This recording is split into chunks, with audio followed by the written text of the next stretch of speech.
report. Mike, you want to report out of our? I can, certainly. Thank you. The board took action in closed session to appoint Melissa Quinn as the next principal at Lawrence Jones Middle School. It was a first by Tim Nahn, a second by Chris Gillies, and the board approved the appointment 5-0. So congratulations, Melissa. Congratulations. Congratulations, Melissa. Thank you. Thank you, Melissa. Thank you. Good. We're looking forward to that. I'm sure you are too. So, all right. And then we will go on to presentations. 5A.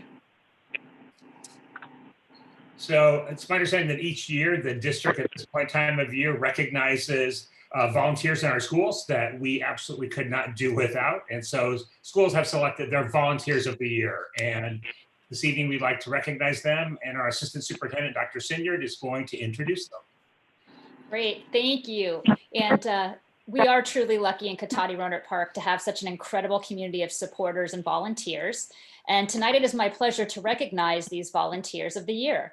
The principals all send their thanks and gratitude to these folks and wish they could be here in person to thank them. We all know how vital volunteers are to the success of our schools, and we appreciate the countless hours of service and love you provide to our students. Our first volunteer of the year is from Evergreen, Janine Dwensing. And Janine has been responsible for creating the Evergreen yearbook for several years. Creating a yearbook is no easy task, and Janine has done an excellent job of creating this for our school. We appreciate her hard work to provide the yearbook for our students. Thank you. Our next volunteer of the year is from John Reed. This is Floyd Blaney. Mr. B, as the children affectionately call him, has volunteered at John Reed Elementary School for many years. He comes weekly to read with children in the Learning Center. Mr. B is a ray of sunshine when he enters the classroom. The children love reading with him. He makes them feel special. Mr. B enjoys golf and participates in a senior golf league at Rohnert Park Foxtail Golf Course. He loves to travel and visit his daughter and granddaughter in Los Angeles. Our next volunteer of the year is from Lawrence Jones, Crystal Barquero. Crystal has been instrumental in rebuilding the LJMS PTSA.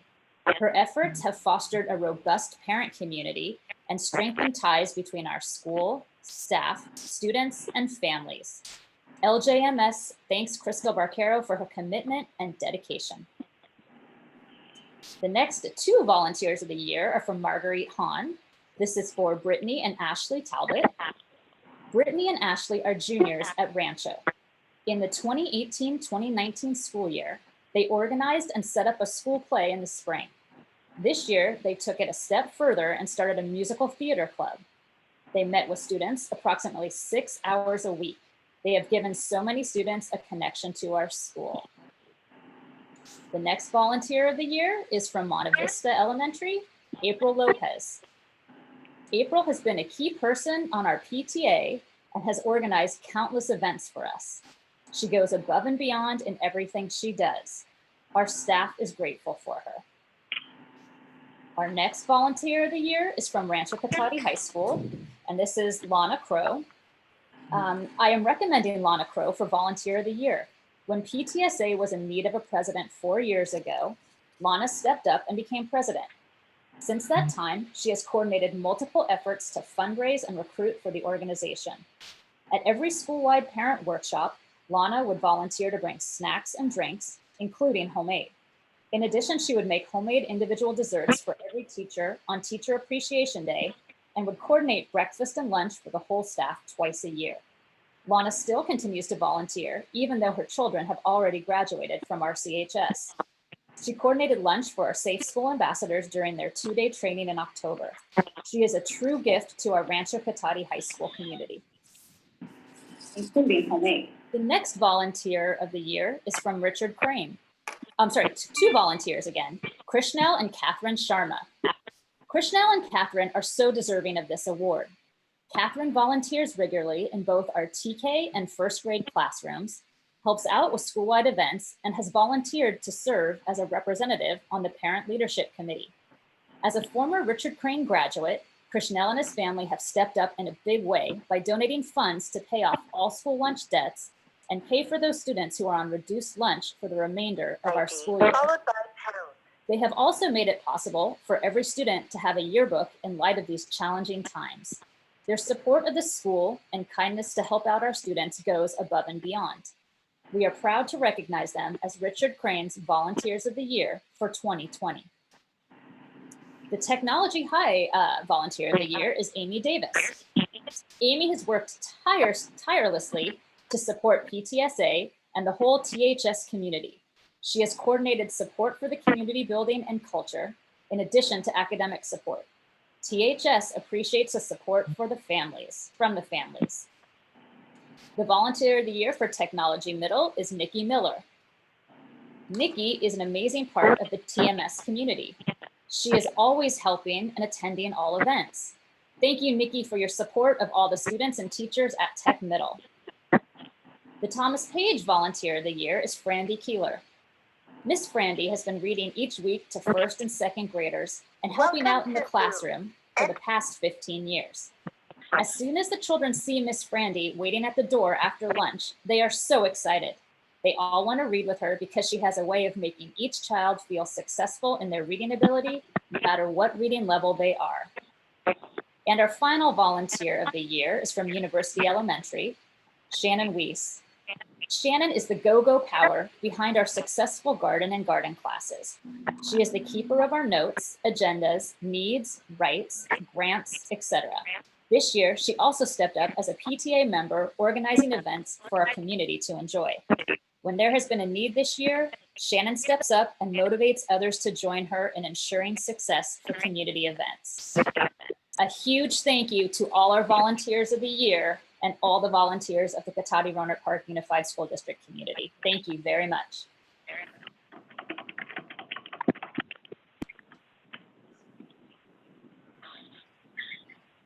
Great, thank you.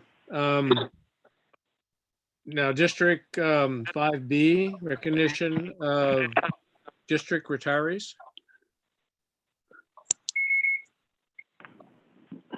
Great. I will unmute myself, and I would like to have Teresa Raffoni speak about our first retiree, Debbie Zeese.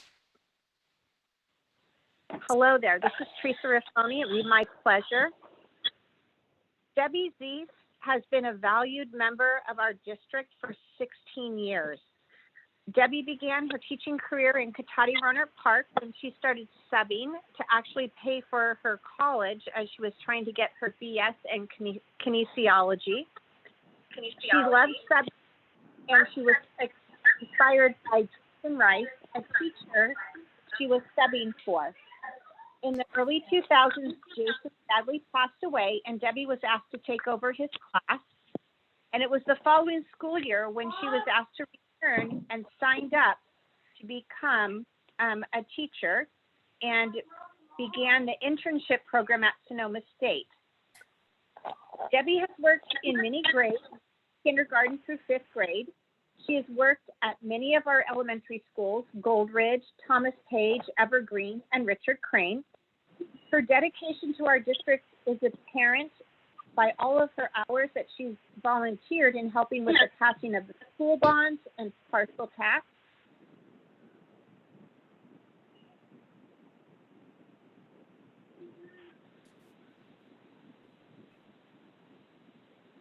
Can you hear me?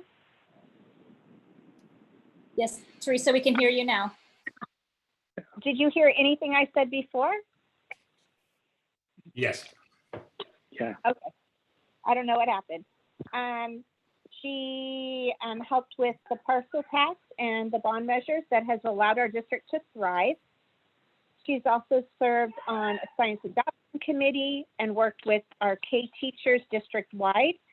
And most notably, she served as our RIPSIA union president, where she worked tirelessly to build unity within our district.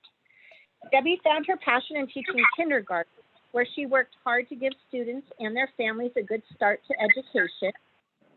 She's incredibly skilled at getting parents to volunteer. She also shared her knowledge and passion about mindfulness and is a certified mindfulness instructor from Mindful Schools. We consider her as a Richard Crane Charter staff member. She helped with the reopening of Richard Crane. It has brought so much joy to our school when we see Debbie playing her guitar and leading our students in songs at our assemblies. And she's adored by the students and families. She's a dedicated wife, mother, and grandmother. She gives selflessly to her family and her coworkers. Her retirement will leave a huge hole at Richard Crane, and she will be greatly missed by the staff and students alike. Good luck in everything you do, Debbie, and you pursue. Thank you from the bottom of our hearts for all that you have done and you continue to do for education. We're sending you a big virtual hug. Thank you, Teresa. Melissa Quinn, congratulations to Melissa Quinn. And Melissa Quinn is going to introduce our next retiree, Catherine Henrik. Thank you.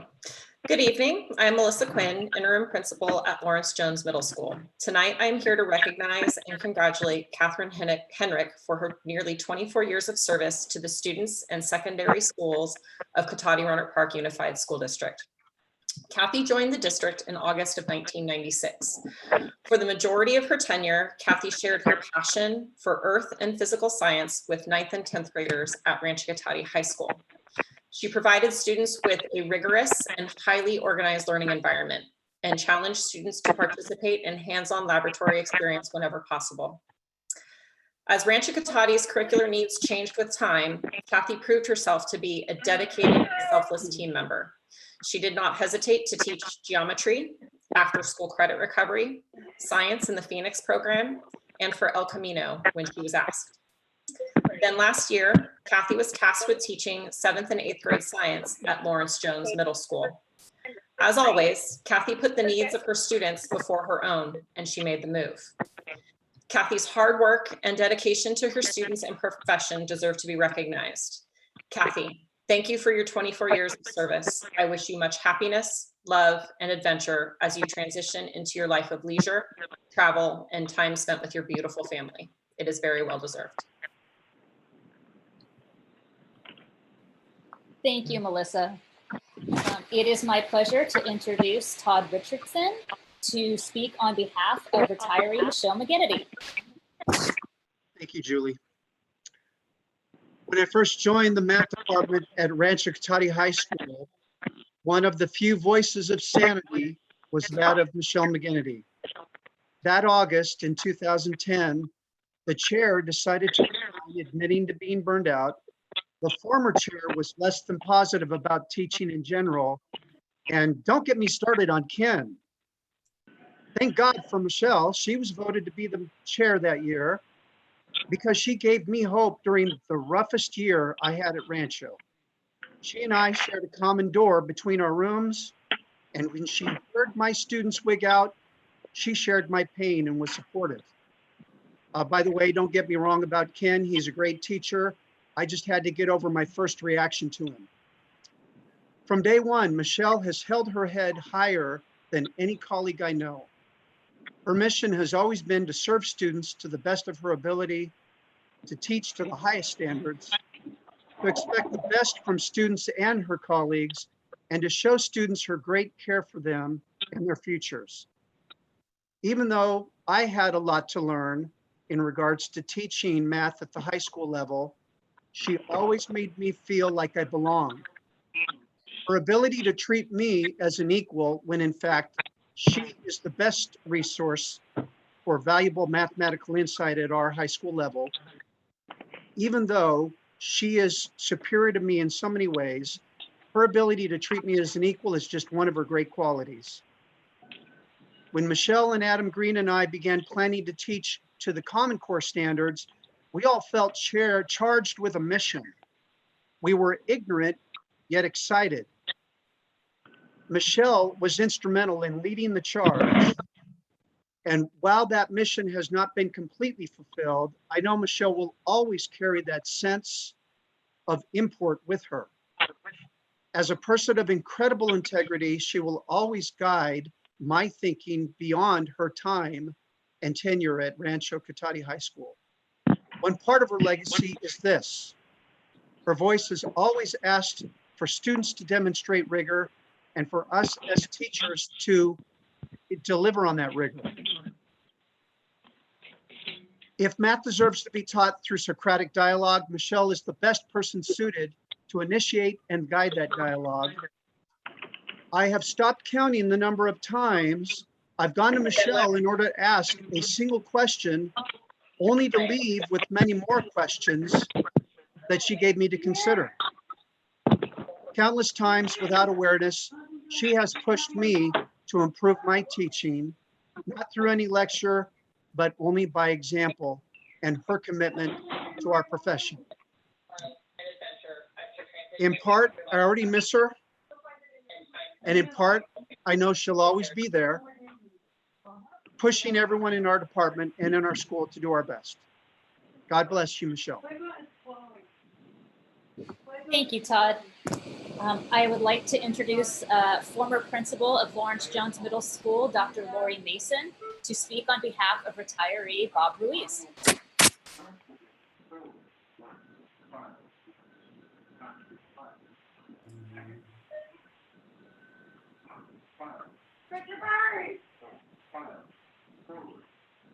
Lori, are you still on the call? Here we go. Here we go. Okay, so apologies.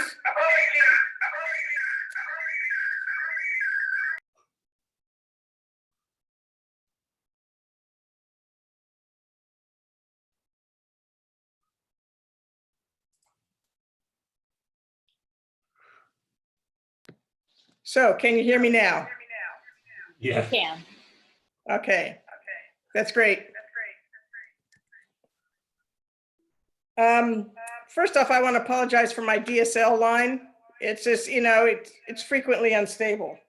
So Dr. Wattenpaw, President Brown, and members of the board, it is my honor to speak tonight about retiree Robert Bob Ruiz. Bob started teaching at Rohnert Park Junior High School in September 1989. This was his first public school teaching position after many years of working in a Bay Area group home for 14 to 17-year-old teens. He was encouraged by a mentor to go for his teaching credential, which he did, and he also got a master's in curriculum instruction. I met Bob when I became principal of Mountain Shadows Middle School in 1999. When Mountain Shadows closed in 2010, Bob transferred over to Technology High School, and in 2013, I welcomed him back to the middle school level at Lawrence Jones Middle School. He has taught history, math, computers, tech art, photography, yearbook, and he was also a wrestling coach. I truly admire Bob's dedication and passion for teaching. He made 8th grade history come alive through his revolutionary war simulations where King Ruiz ruled over the Mountain Shadows colonies and took them through different phases. Followed the king's edicts, rising up against the king, declaring independence and creating a new nation with executive, judicial, and legislative branches. Bob worked closely with English teachers to integrate English into his history classes. He wanted his students to be able to write so well that their point of view was clearly understood. His history simulations did not always go smoothly, as it was not a read and answer questions approach to history. But then history itself has never gone very smoothly. Students would contact him many years later to let him know how much they had learned in his class. In particular, a grandmother of one of his students wrote and told him that her grandson was now in law school because of his experience in Bob's class. Truly a definite letter to treasure. At Mountain Shadows, Bob started teaching in the brand new computer lab. In order to maintain the computer lab in good working order, Bob employed a distinctive method of having his students enter class. Students would line up outside the door and Bob used a call and response technique to get their attention. He would call out, "Good morning, class." Students would need to respond, "Good morning, Mr. Ruiz." Every student needed to respond or he would repeat the call until he was satisfied he had their attention. He shared what they needed to do when they entered for class, and when they entered quietly and were ready to go to work. At Lawrence Jones, Bob taught and reinforced the school's 4 cornerstones of integrity, perseverance, discovery, and service. The integrity cornerstone, however, it resonated strongly with him. Every day he wore the bracelet we handed out. We had integrity, do the right thing on it, as that was how he taught and lived his life. Bob has a great sense of humor that his 8th graders truly appreciated, but 6th graders, not so much. Every Halloween, however, he'd dress up as Uncle Fester from the Addams Family. He would shave his mustache, eyebrows, and hair, paint his face and head a light gray for an authentic look. He wore a heavy gray robe and spent his day chewing cloves of garlic and greeting people with a very garlicky hello. He did tell me that he had to drink lots of milk, in order to settle his stomach for all the cloves he ate that day. I want to thank Bob for connecting with students who tried to be invisible, inspiring students to be better than they thought they could be, being a team player, sharing his great sense of humor. Bob is a man of great heart. He sometimes, however, can be seen as a crusty curmudgeon. But behind that facade is a man who truly cares about students, teaching and learning. He strove to have students experience the curriculum in ways that deepen their learning and always kept them at the center of his teaching. A co-worker told me that Bob is more like Mr. Rogers than most people think. In closing, Bob, may your house sell quickly so you can move on to retirement in San Diego and start the next part of your life. And Bob has asked me to share some words that he would like to, his words. It is with great sadness and joy that I retire from Cotati Roanoke Park School District. It is sad because I leave behind many friends and colleagues, and yet it's a time of joy for me to move on to the next phase of my life. Thank you very much for giving me the opportunity to influence over 6,000 lives. Bob Ruiz, have a good time. Thank you. Thank you, Dr. Mason. I would like to introduce a teacher from Rancho Cotati High School, Matthew Karp, to speak on behalf of retiree Doug Boucher.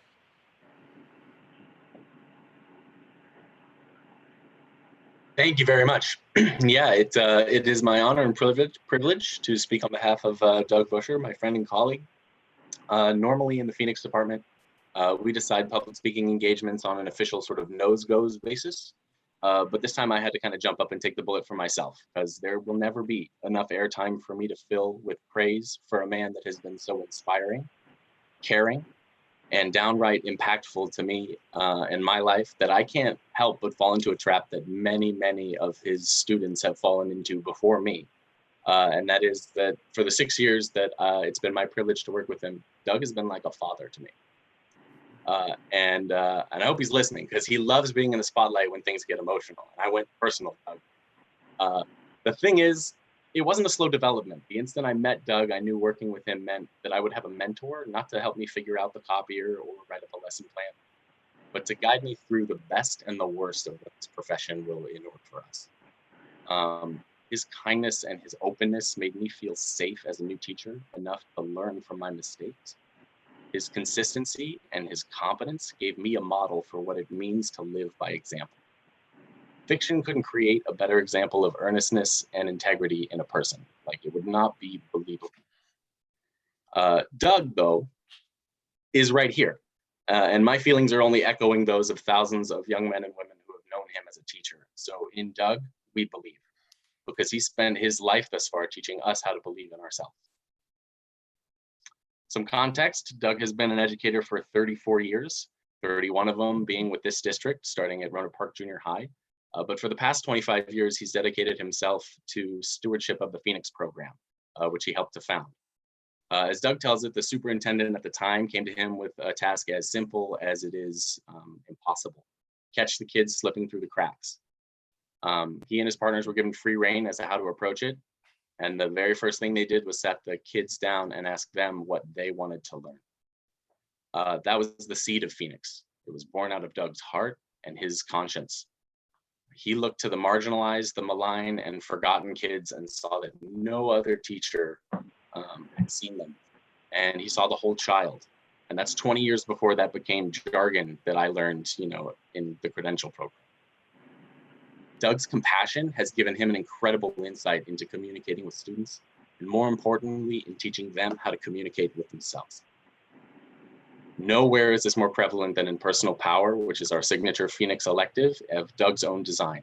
This course, students evaluate their own sources of anger, of joy, of fear. Excuse me. And they learn practices of self-control and motivation, just to begin with.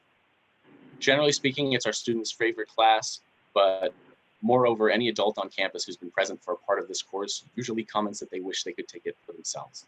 And our graduates, when they return to visit, which they do often and usually just for Doug, though they're happy to see all of us, they tell us about how the lessons of that course have helped them at work or at college or in their families. And I can't think of any stronger validation for a teacher than that. So Doug, I know, will continue to support the Phoenix program into his retirement. There won't be any stopping him in that. But his presence is a part of the fabric of the way we teach. Each of us to our own styles and personalities, but all of us towards the shared goal of what will best serve each and every person in our care. I can't thank Doug enough for sharing his values with me, not just for my teaching, but in life. My time with Phoenix has also seen me become a husband and a father twice over. So needless to say, I've had a lot of reasons to seek his advice, and he has never, ever not made time or let me down. Working with him is an honor. To close it, I actually want to pass it over to Matt Samuelson. Julie, if you'd be so kind, for some comments from him. Please.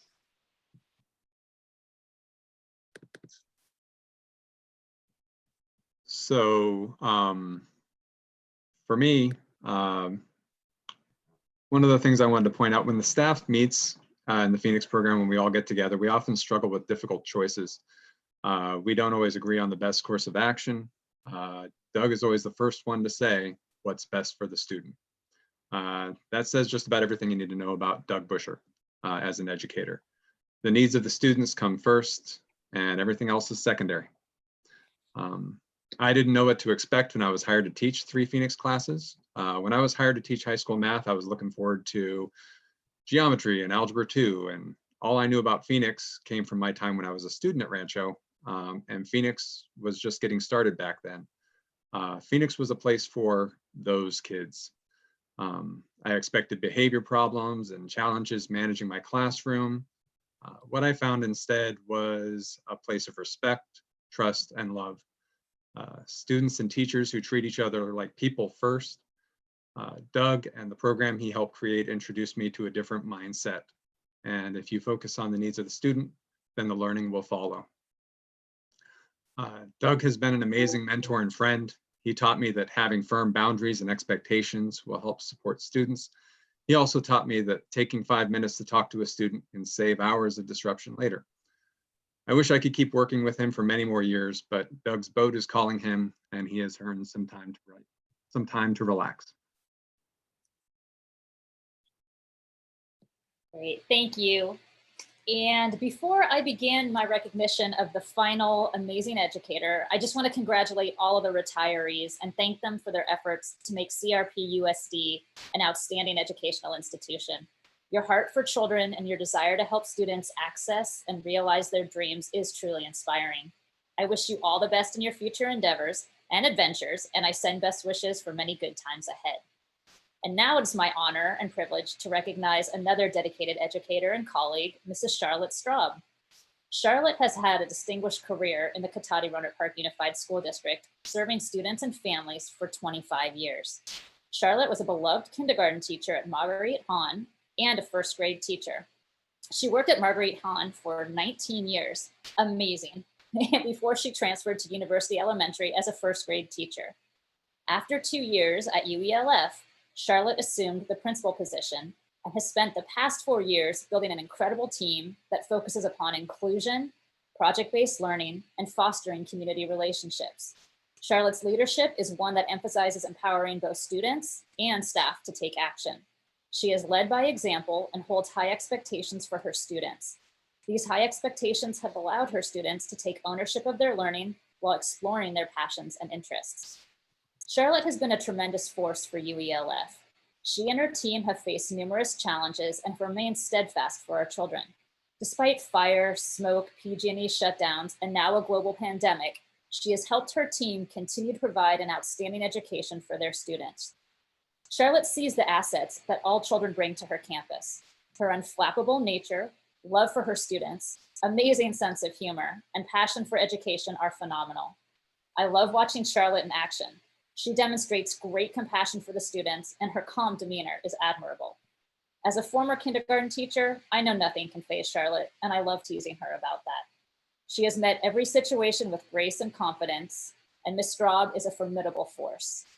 On behalf of the CRPUSD team, I thank Charlotte and wish her nothing but happiness in her retirement. We will definitely miss you. And that concludes our retiree salute.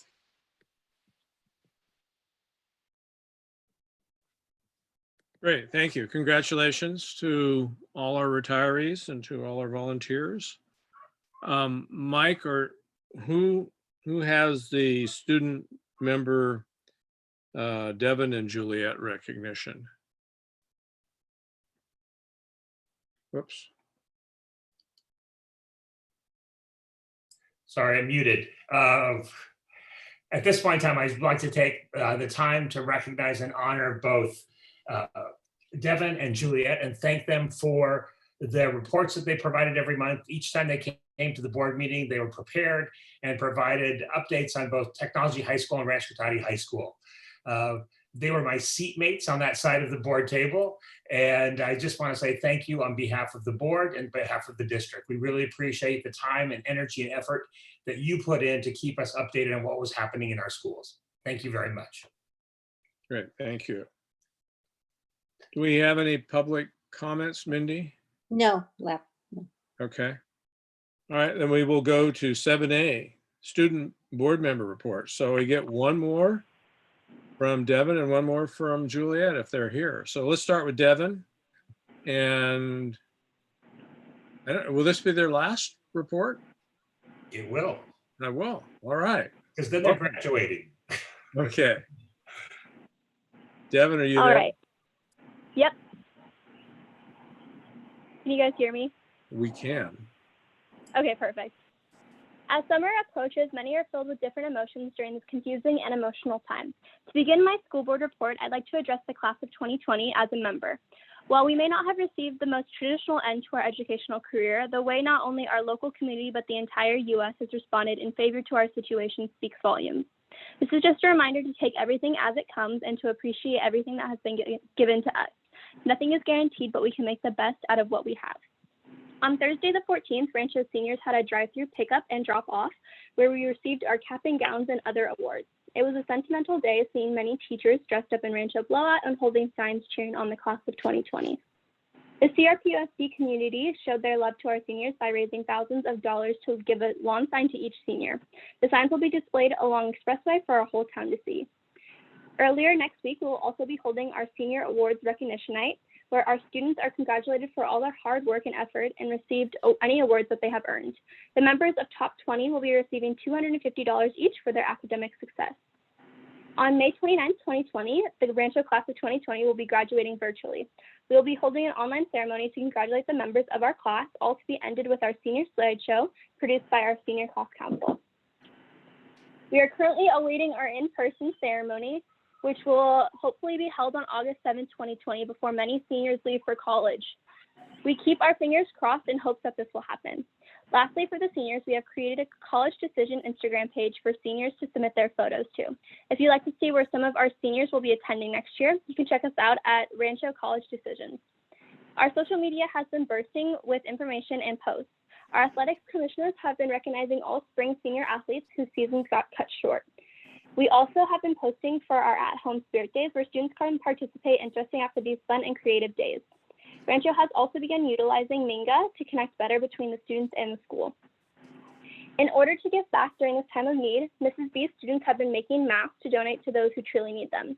ASB was also working on a donation drive to give back to the Navajo Nation, who has been hit hard during this time. It is important to remember to give what you can, especially during this confusing time. This concludes my last school board report. I'd like to thank you all for giving me this opportunity to have this position. And although this may not have been the way I pictured this meeting, I am still thankful. I hope you all are staying safe, healthy, and at home. Thank you. Thank you, Devin. I appreciate having you this year. And thanks for your last report and congratulations on your senior year and graduation. So we'll go on to Juliet. Hi, okay. So as the school year reaches an end, both students and faculty finish the year strong with high hopes for next school year. To raise student morale during this difficult time, ASB has hosted a variety of online events for our students, including Instagram takeovers, an online spirit week, a movie night, and some online games. All of these events were a huge success, raising everyone's spirits and bringing the student body closer together during this difficult time. This week is Tech High Talent Week, where students will be submitting videos of themselves and their talents to be featured on our Tech High Instagram. We are also completing the final stages in preparing for our Minecraft prom, which will take place this Saturday, May 23rd, from 7 to 9 p.m. on a server made specifically for THS students. There are 3 different sections on the server that students can visit: a survival section, a yacht section where the celebration will occur, and a games section where students can play various games. ASB has also set up the proper regulations so that nothing inappropriate can occur. And of course, this is in no way a replacement for prom. It's just something to bring student spirits up, and I'm very excited to see how this goes. Last Friday, seniors were able to pick up their caps and gowns while practicing social distancing. There was blue and white decor, and pomp and circumstance played while seniors drove through the drop-off/pickup zone on campus. Robert Grant, the photographer for the Community Voice, was there to snap photos of students receiving their diploma covers. Also, a few weeks ago, Tech High faculty delivered lawn signs honoring the class of 2020 to all of our seniors. Graduation will consist of an online graduation video that will be premiered to all at the time that commencement was originally scheduled, which will be on May 29th, and it will include the senior slideshow as well as student speeches and messages. We hope that seniors can use Zoom, Google Meet, FaceTime, and so forth to watch it with their friends and family. With this being my last board meeting as student board representative, I just wanted to take a moment to thank each and every one of you. It has been an honor to serve alongside you all for the past school year. This has been an incredible learning experience and a great opportunity. I would also like to give a huge thank you to Mrs. Mooney and Mrs. Campos, as I could not have done any of this without their constant support and encouragement. Thank you all so much for your support, and have a wonderful summer. Great. Thank you, Juliet, and congratulations to you on your senior. I'm assuming, is Juliet a senior? No. Okay, well. No, I'm a sophomore. Sophomore. Well, congratulations on your sophomore year. And a couple more years, you'll be a senior. Or actually, so anyway, congratulations. I got a text saying that there were a couple of public comments posted to the website. How do we get those comments and have them read? Any questions, any ideas? I mean, did you receive any?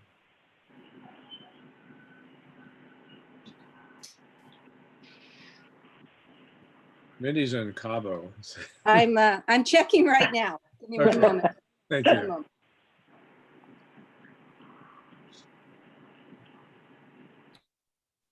And so if somebody sends it in, how do we, having not done this before, how do we read a comment? Okay, what I'll do is I see 2. I'll take a picture of them. I'll send them to Dr. Wattenpaw, and can we ask him to please read them? Sure. I'd be happy to. Okay, just please bear with me here. Earlier I checked, I did not see any, and I apologize, I did not check once we Well, they started. might have been, it's kind of hard to be looking at everything when you're trying to pay attention to the meeting.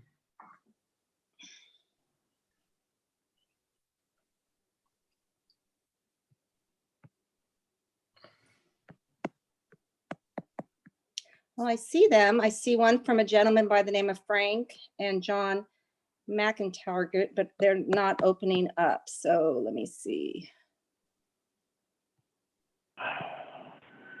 Give me 1 second.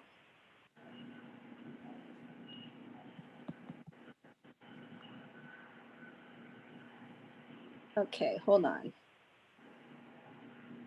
Okay, hold on 1 second. Here we go. Okay.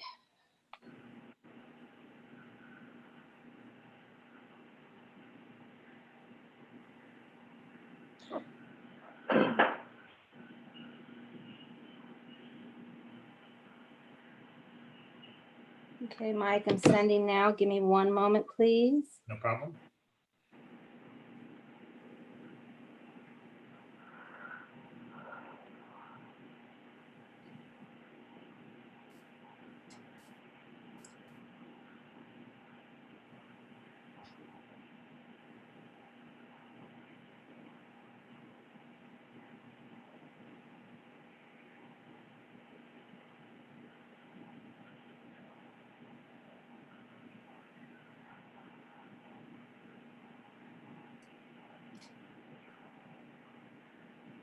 Okay, there goes the first one. Let me find the second one here.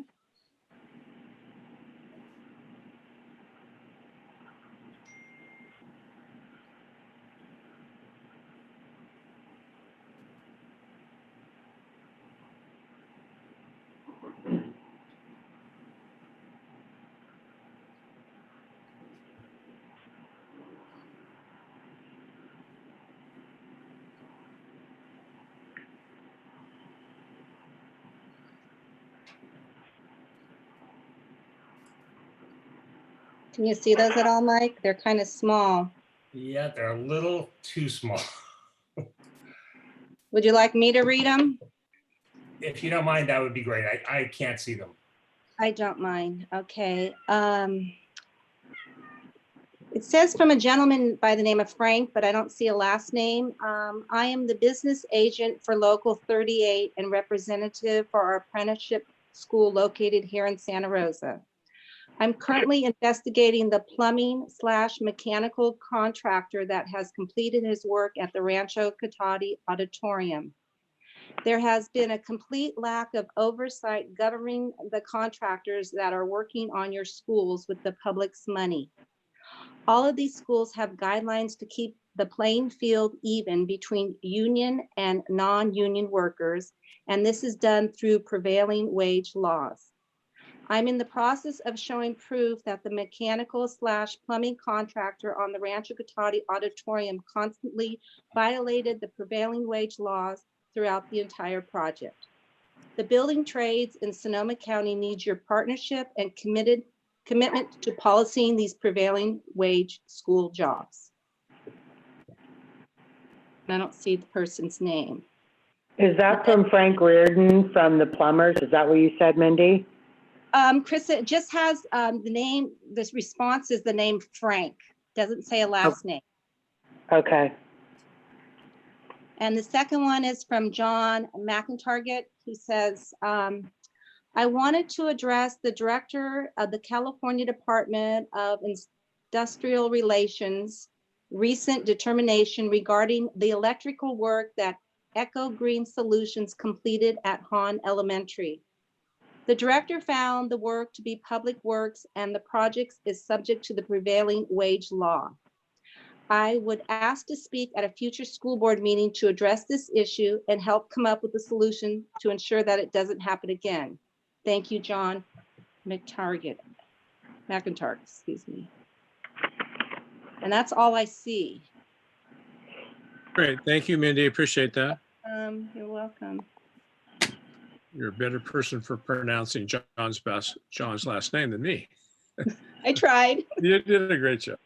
So, okay, so we'll go on to 7B, Rohnert Park Cotati Educators Association report.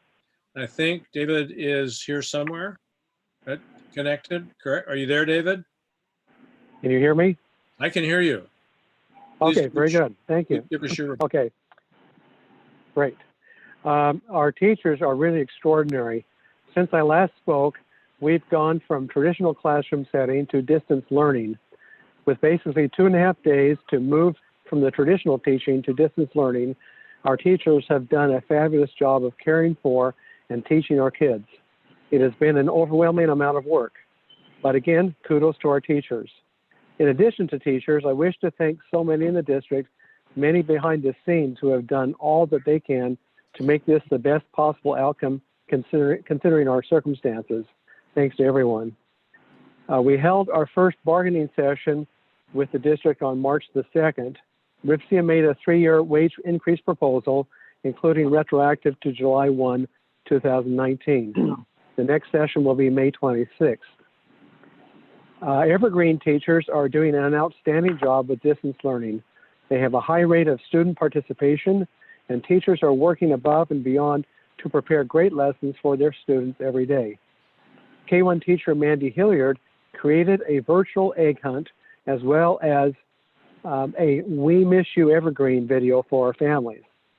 Our office manager, Miss Rochelle, has been doing morning announcements every single day for our students, which is a huge morale booster for our kids, their families, and our staff. We look forward to the construction that will be starting soon on the very needed new blacktop, as well as the new MU that will be there, and the parking lot construction as well. At Marguerite Hahn, Principal Hankerson says, I want to start by saying that our teachers are doing an amazing job. Not only has their teaching continued and been top notch, they've held dance parties, online, of course, and bingo with their classes. I've held grade level scavenger hunts, and this Friday, they're having a virtual books and breakfast. We are continuing our Panther news each week, and we've been making weekly recap videos of pictures and videos that kids are sending in throughout the week. Overall, we are making the best out of a tough situation and are working together to keep the kids as connected as possible. And they also have had a talent show. Thomas Page, the staff has been working hard to meet kids' needs in distance learning, as well as staying in touch through virtual bingo games and messages so students know that everyone is thinking of them and missing them. At Technology Middle School, students have risen to the challenge of learning from home, remaining safe, responsible, and respectful during this uncertain time. They have put in motion all the tools their teachers taught them for being successful students, such as communication, collaboration, flexibility, initiative, and technology fluency. At Lawrence Jones, they held a virtual Spirit Week, and this month they are also hosting a poetry writing contest and a virtual talent show. I especially want to thank so many teachers who have worked so very hard in behalf of RIPSIA this year. From our executive board, Jessica Pinkel from Thomas Page has served as first vice president. Shayla Pace from Thomas Page has served as second vice president. Betsy Moses from Rancho Cotati has been our secretary, and Linnea Rowe from Lawrence Jones has served as treasurer. Their work and support in an extraordinary, challenging year has been of great help to me. Our bargaining team has worked through a variety of tasks in this unusual year. Holly Campos from Tech High has been the chair, and the rest of the team included Megan Hyde from Richard Crane, Kim Stainer from Evergreen, Betsy Moses from Rancho Cotati, and Jenny Mason from Tech High. I want to thank others who have also been of service to us. Jen Botlovich has served as our grievance chair and elections chair with her team. Our representative council has included Stephanie Phillips and Shelby Canales from John Reed, Mandy Hilliard, Josh Cutler, Yvonne Colbert, and Kim Stainer from Evergreen, Iris Beischwanger, Cal Nelson, Kathy Sippel, and Carrie Fulton from Lawrence Jones, Jen Botlovich, Megan Cutler, and Austin Brooks from Marguerite Hahn, Deb McCampbell, Oliver Steinfeld, and Cindy Savage Hopkins from Monte Vista, Matthew Samuelson, Nancy Ellis, Kate McGarity, Leonore Golf, and Denise Trampaglia from Rancho Cotati, Megan Hyde from Richard Crane, Jenny Mason from Tech High, Jeff Johnson, Suki Winship, and Susie Williams from Thomas Page, and Jessica Gillerin and Tammy Barksdale from University Elementary. Christina Juarez from Evergreen has served as our treasurer of the Political Action Committee. We also congratulate our new executive board members who will begin their service on July 1st. They include Emily King as president from Tech High, Lisa Bauman from Rancho Cotati as first vice president, Denise Trafaglia from Rancho Cotati as second vice president, Betsy Moses from Rancho Cotati as secretary, and Amy Miller from Thomas Page as treasurer. And we give a shout out of thanks to those who will be leaving our district and wish them well in their endeavors. And finally, we wish to thank those who have provided such devoted service to our district and are now retiring. We wish you well in your retirement. Thank you. Thank you, David. Appreciate that. We will go to 7C, receipt of official correspondence. Mike? Yes, the district received a copy of the Sonoma County Quarterly Treasurer's Report ending March 31st. Okay, thank you. We'll go on to 8, the consent agenda. And on the consent agenda, I think, Tim, you need to recluse yourself from 8C. Okay, I recuse myself from 8C. Okay.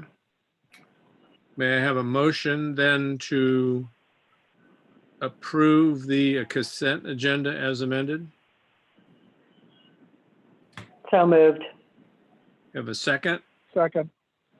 All in favor? Aye. Aye. Opposed? Motion carries 5-0. We will go to 9A, Educational Services, Cotati Roner Park Unified School District Special Education Review Final Report. Great, thank you. I would like to thank West Ed and Donna Minders and Rachel Allen, our special ed director, for all of their hard work on this report. I will turn this over to both Rachel and Donna and let them do their presentation about the report.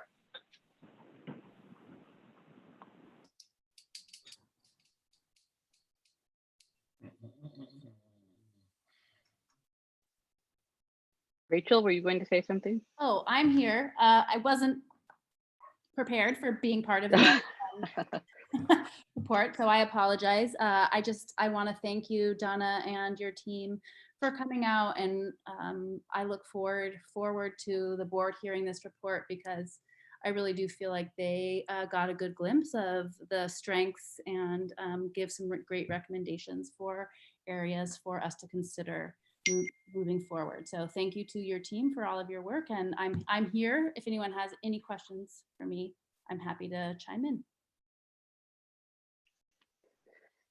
All right. Well, thank you, Rachel, and thank you, board, for the opportunity to be able to come and take a glimpse at your district and be able to look around and see the strengths and the challenges that you are experiencing across the district. My name is Donna Minders. I am from West Ed. West Ed is a not-for-profit educational research and training technical assistance firm. And we were brought in by the district to provide an overview of the special education program and really all of the program, to be able to identify the areas that might be some areas for growth that we could look at in terms of the overall services for students with disabilities. Next slide, please. We did a number of data collection across the district. We did qualitative as well as quantitative data collection. We had surveys. You can see the numbers of responses, a high number of responses in your district. We also had time to come on site, and during our on-site visit, we were able to see 7 of your schools and 48 classrooms. We also conducted focus groups and interviews, and in those we saw a majority of your stakeholders and families, and had a chance to hear from a number of folks in not only in the focus groups, but also in the surveys, as well as interviews and just in passing across the district. So next slide, please. Can I interrupt for 1 second? Of course. Mike, I'm sorry, Mike, we've got a lag in the slides. I don't know if that's intentional or just a product of Zoom. I believe that's just a product from Zoom. As of right now, I have it streaming on YouTube as well. So there's about a 15-second delay on YouTube from the Zoom presentation. Okay, thank you. So today we're going to present just a brief overview, and the details will be in the report that is accompanying it. We wanted to point out several of the strengths. We often focus on areas of challenges and looking for areas of improvement, but we also wanted to point out that we saw a number of strengths across the district. We saw staff that showed a great deal of respect and appreciation for each other, some very, very hardworking and committed staff and students and parents as well. Lots of very good feelings about the district. We also saw that there appeared to be evidence of acceptance and an emphasis in inclusion and inclusive practices across the district.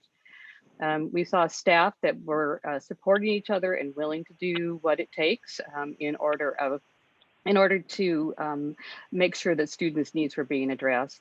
We also saw some very close relationships among site staff, and a great deal of appreciation was expressed for the Special Education Director, Rachel Allen, and her team as they are embarking on a somewhat new course and positive direction for leadership. So there was much appreciation for that as well.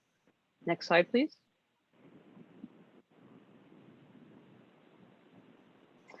Throughout all of the data collection that my colleagues and I engaged in, we look for themes, and the themes often are areas where the data indicates multiple data points that will indicate a strong finding or a strong theme. In the themes that we found, we collapse the data into 5 areas that seem to represent the overall needs in the district, and then wrote recommendations around those 5 areas. The first theme was around the structure, student enrollment, and comparison analysis. And within that, we were looking at the district's disability population against the total population, and found a higher growth rate in the students with disabilities population compared to your overall population, which indicates overall that there's a lack of other types of support that are provided to students as they struggle across the district. And oftentimes there's a need for folks to really want to engage students in special education as a means of getting support. Also within that, we looked at the overall growth rate as a reason for the higher cost and impacting the cost and the total overall enrollment in the program. The second theme that we looked at was the need for systems alignment and systems of support. We did see that while there was a lot of collaboration among staff, there was a lack of collaborative planning. There was a lack of an integrated model across the district and alignment in terms of looking at any type of tiered system of supports or supports that would be provided to a student prior to looking at the need for enrollment in special education, and a lack of a shared responsibility for interventions for all students that could be provided in ways that would help students to grow without the need of extra help. Our third theme then was around policy and process.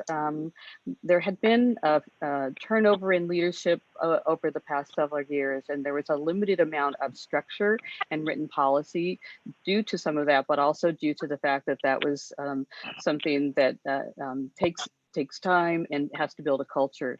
And while we saw that this is an area that the new special education director and her team are really working on, we heard a lot from the folks who are working in the district about a lack of vision for special education services, and a lack of a roadmap for where they were going, and unclear messaging around the system, as well as how the system was applied across the various schools.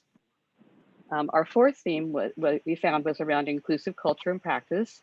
We saw that there were substantial differences between the sites in relation to the implementation of inclusive practices, behavior management processes, and systematic planning to attend to student behavioral and social emotional development. And so while the district again is embracing on some positive behavior intervention and supports, it was not something we saw across the district, and we did see a number and heard from a number of staff around the challenging behaviors that are needing to be addressed in their classrooms, and really feeling like there was more of a need for training and coaching around, particularly around behavior, as well as inclusive practices. And then our final theme was around building capacity and collaboration. Again, staff expressed a lack of ability to collaborate with each other.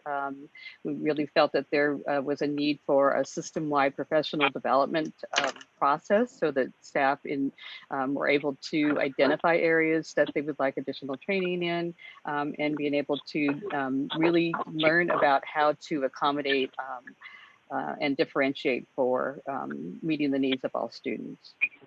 Next slide, please.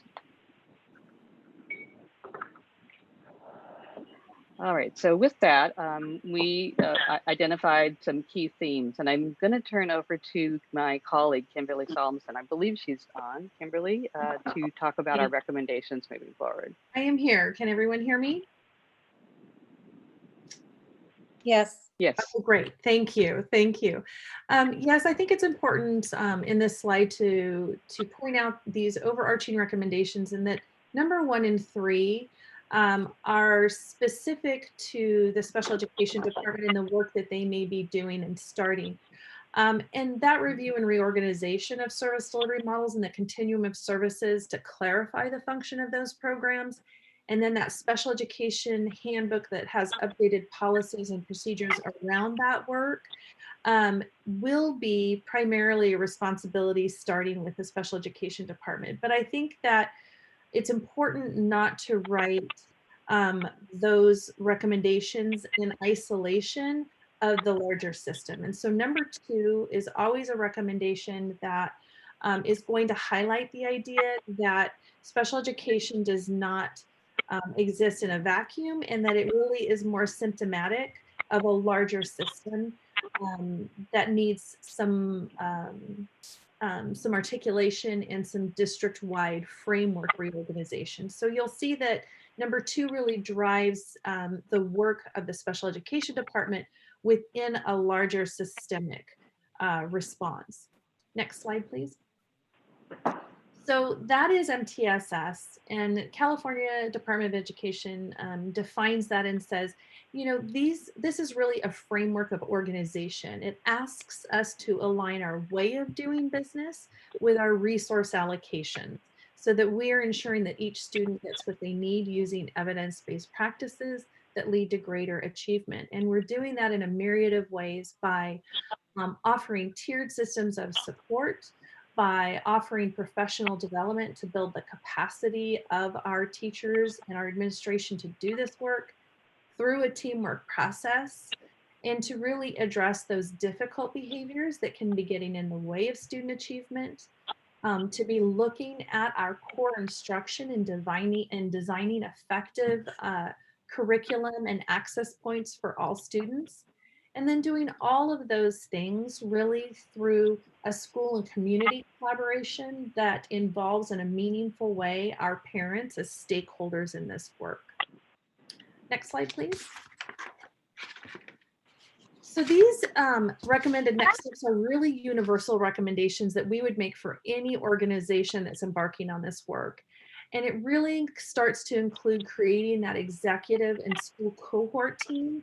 And those site teams and district teams are to work in concert around critically analyzing not only the WestEd report, but the entire system, and to be a recommendation body for improvement, and really charged with creating that action plan around the work. The first thing that we ask the system to do is to use an MTSS assessment to determine the foundational readiness and look at that balance of beliefs and collaborative relationships, that human capital that is doing this work, as the foundation for then starting to build strategies and processes around data gathering, examination of our system, and evidence-based practices, and being able to set forth with structural things and action items that are supported really by the entire system. Next slide, please.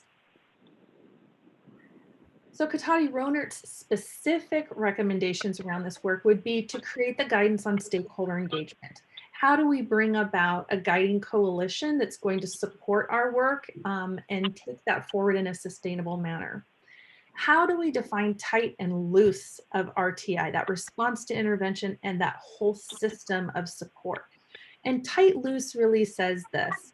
Tight loose is about allowing the autonomy of our site leadership to make decisions that are meaningful for their site, but they do it by choosing within an array of evidence-based practices to achieve our non-negotiable goals.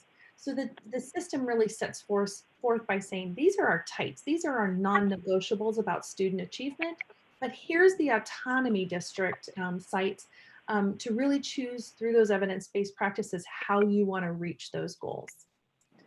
We would ask that all sites have MTSS improvement teams or some sort of identified team who's really looking at that monthly data that's telling them in a formative way how students are doing and in a timely way so that they can make those critical changes that are needed so we don't lose time and create too much of a gap for our kids.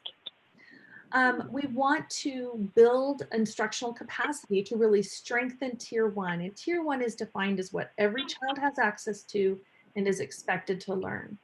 And then we need to have that important information we talked about within the system to determine whether or not some children are going to need something more in order to access and learn. And then what do we do if we are having the failure to access and learn? And that is going to create that tier 3 need, which is a few children who are going to need something much more intensive. And do we have a system that moves us from tier 1 to tier 2 to tier 3 in an evidence-based way with good solid data for those decisions about how to meet the needs of students? And then do we and can we build a cycle of continuous improvement, that plan, do, study, act model that tells us our framework is working and that the improvement that we're seeing is sustainable? So I'm gonna, I think next slide, please. Sorry, I've got a bit of a delay here. So with that, I think Donna and I would both like to engage if there are questions that we can answer here in the last couple of minutes that we have.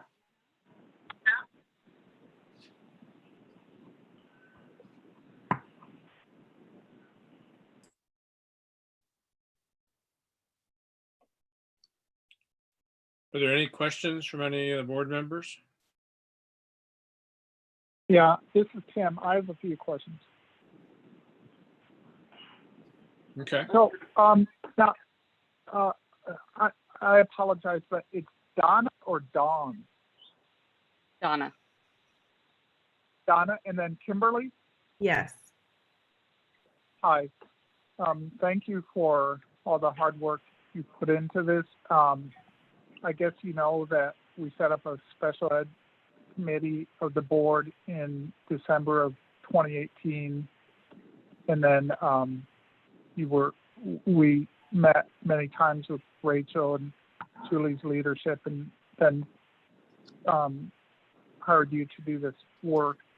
And so I have several questions. The first one is, in terms of your recommendations, so is there a process that you recommend for implementing the recommendations along the lines of an action plan or a roadmap? Like, I assume you would put as one of the earlier steps for the board to work on a vision and mission statement. I'm just wondering what the sequence would be for, setting up some of those. I guess you identified 3 committees that would need to be formed. So is there any sequencing that you recommend?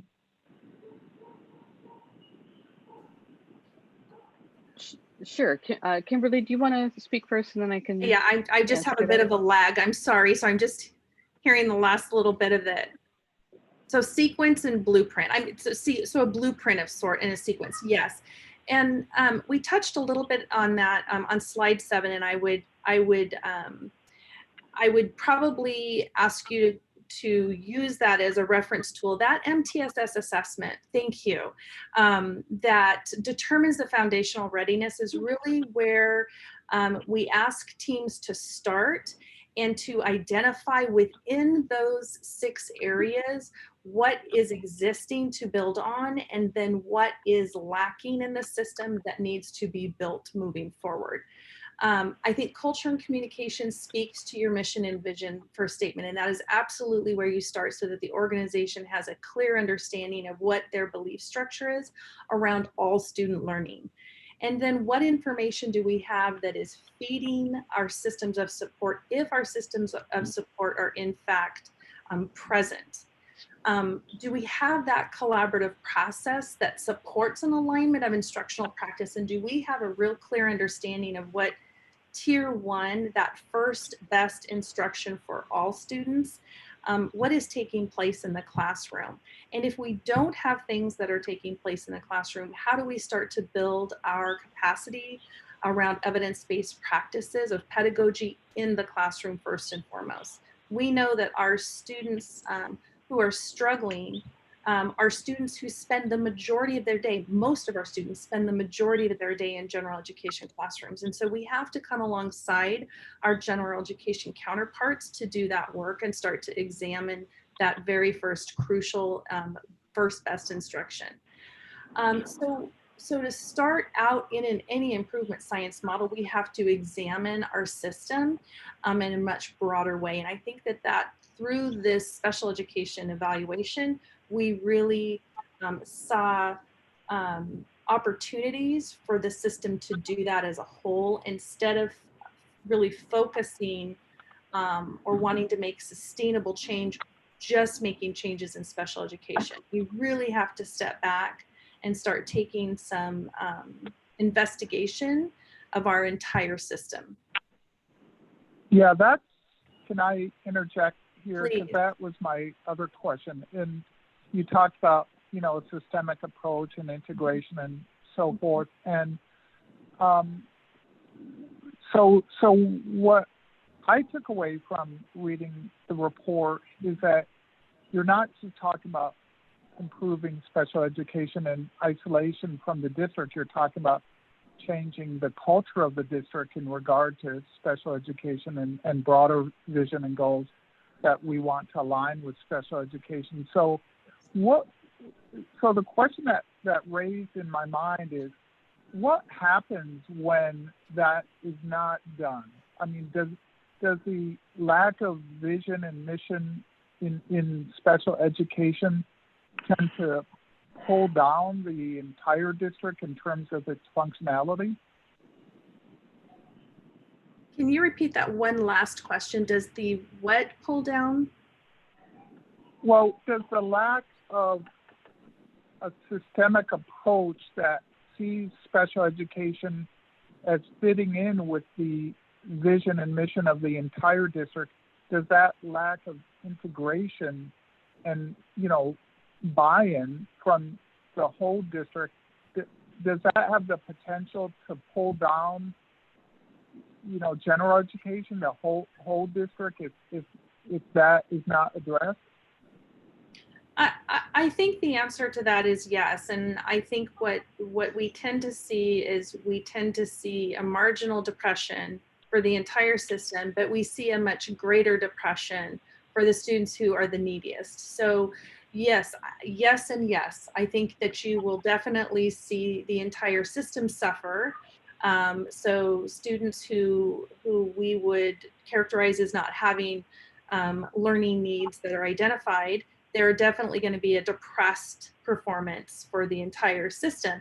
But then I think what we see is a much, much greater depressed improvement or a depressed response from our students with disabilities, our students who are, maybe experiencing homelessness and foster youth, our students who are socioeconomically disadvantaged.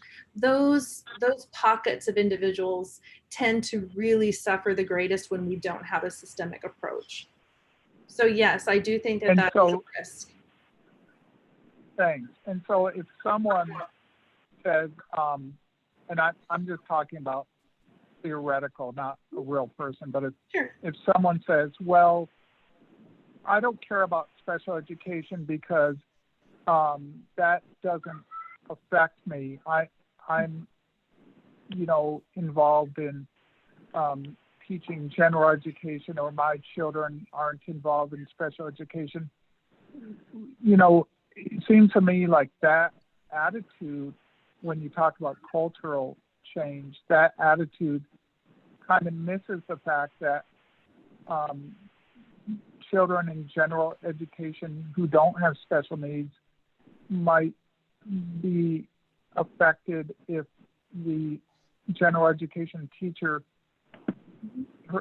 their approach is not in alignment with the vision and mission of special education. So it would have a significant impact in my view. So I thank you for that. But so then my last major question, I have so many questions, and I hope the Special Education Committee can meet again to go over the report in more depth and figure out where we're going and how we develop a vision and mission statements. But But the last question is, and I don't want to put you on the spot, so you can always, say that you'll get back to me later. And but in terms of implementing your recommendations and the sequencing, does West Ed ever contract to, help go to the next stage in the process? Go ahead, Donna. I saw you lean forward, sorry. No, I was just going to say, yes, that is something that we do. And Kimberly is one of those, as you can tell, for great depth of knowledge, as helps districts with implementation of this. We'll be happy to put together some materials for you just in terms of a next steps and implementation plan. And be happy to work with Rachel and her team around that. And then if in fact it sounds like you would like to explore that as a further option, we'd be happy to engage in that as well.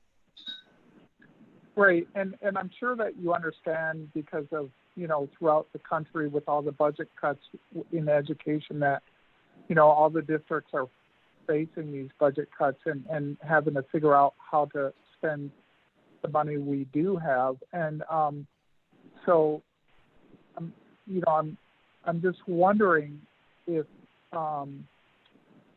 there's some way to involve you in the implementation without, it being so financially burdensome.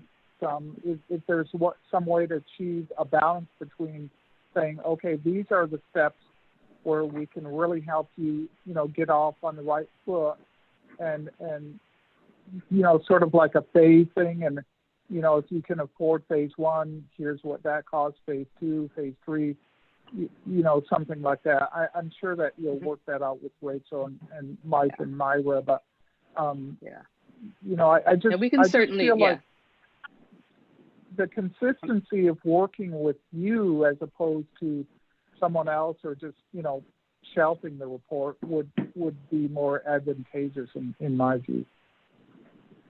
Yeah, and we certainly can put together, we understand completely the issues in terms of budgeting that are always existing, but existing even more so now. So we'd be perfectly happy to work with you in some ideas about ways to do this, not only to think about maybe contracting with us, but there are certainly things that we can do to be a thought partner and to provide some backup information and resources all along the way as well. And we'll be happy to engage in that, as well as provide you some options for what it might be able to look like to engage our folks for some help on a longer term basis. So. Great. And thank you very much, Donna and Kimberly, for all your hard work and an excellent report. Thank you for the opportunity. Yes, thank you. Any other questions? If not, thank you.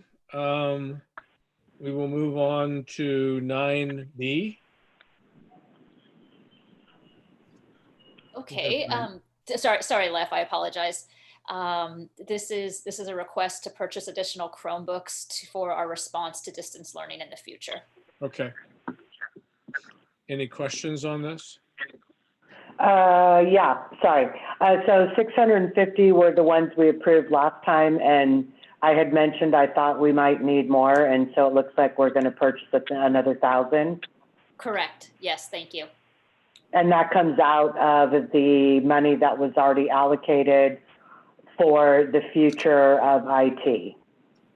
It comes from the 2014-2016 bond authorization, so it will not come from general fund. Right, but it was already included in the numbers that Robert gave us last time. Yes. Okay, thank you. Sure. Any other questions? If not, may I have a motion to accept the purchase support distant learning? So moved. We have a second? Second. Second. All in favor?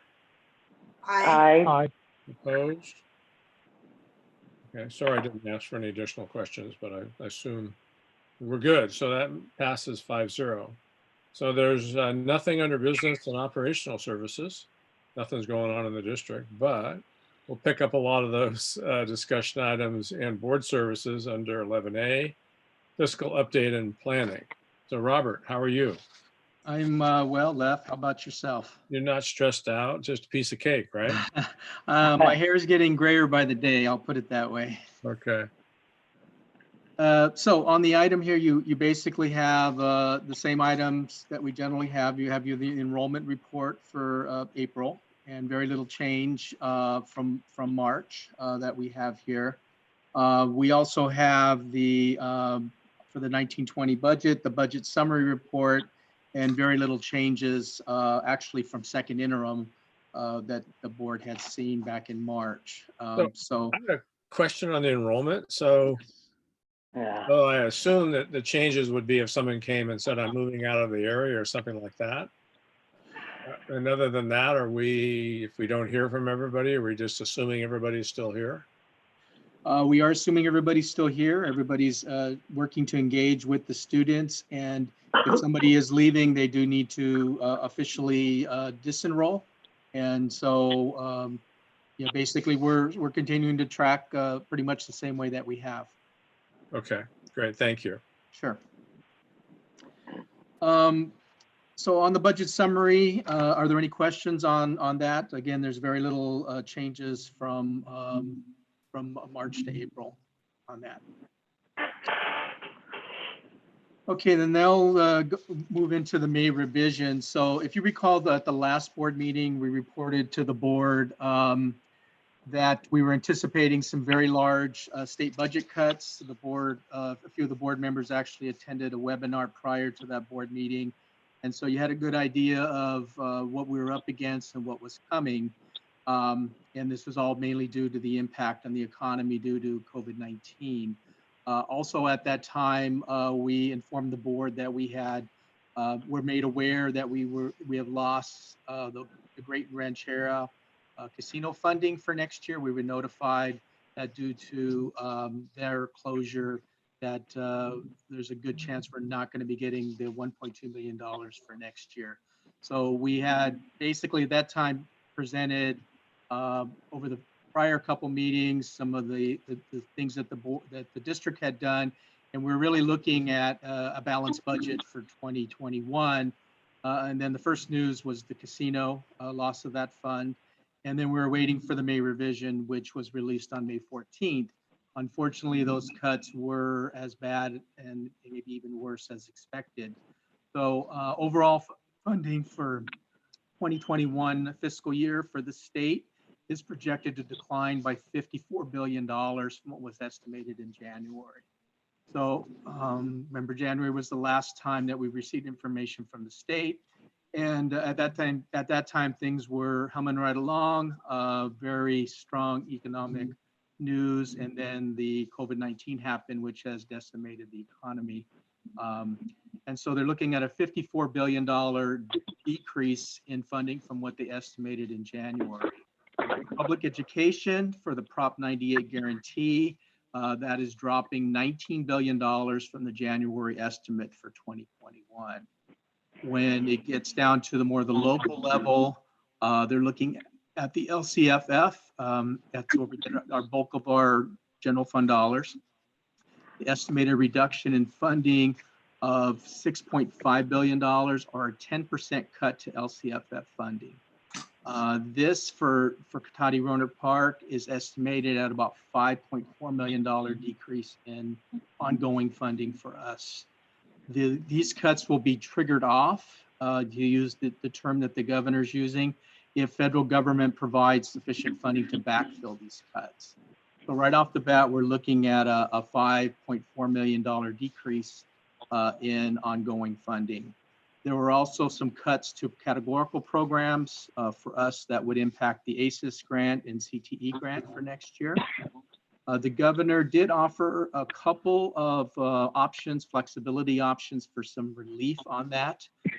He was able to move some dollars towards that was previously targeted towards STRS and PERS liability at the state level, and move those over to reduce the rates for both STRS and PERS for next year.